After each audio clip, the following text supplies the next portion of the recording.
Buy your house in Baltimore. Get your wealth, because that's where the wealth gap is. It's not in your salary.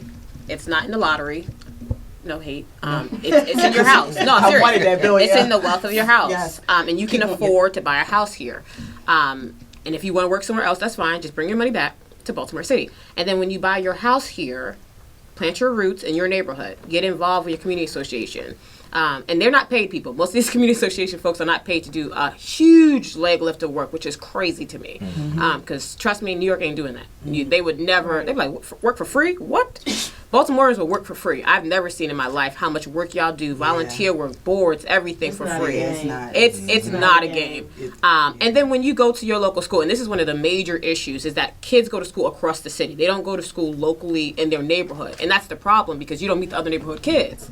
So that was the thing that we did. We live right there on 33rd Street. My kids go to Montebello, which is in a swing space right now. And we planted our foot up in that school. Everything's not going to be great. Everything's not going to be gravy. But when I tell you, there was a Spanish teacher this year. There wasn't one last year. Things will change, and you have to tell people and articulate exactly what you want. One of my neighbors came to me. She said, "I saw your kids cleaning up the neighborhood. You was picking up the trash." I was like, "Yeah, they hate it, but they're gonna do it because that's my property value." Correct. And they were like, and that's their wealth. That's what I'm passing on to them. This is not my house. This is their house in the future. You just got to pay the taxes.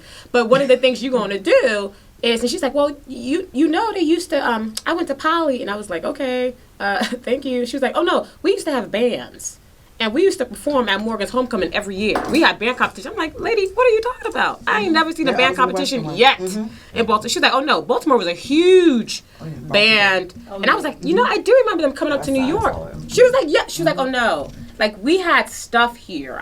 We were working the polls yesterday, and at Mount Royal Community Center, another Poly alum, that's so weird, came in. He was like, "I just wanted to see the rec center. I used to play on the traveling baseball team here. And we used to have sleep-ins at the rec center. And we used to have XYZ. Sleeping at the rec center. I remember sleeping at the rec center. I'm not making this up, because I didn't grow up here. You're not. This is one thing about Baltimore.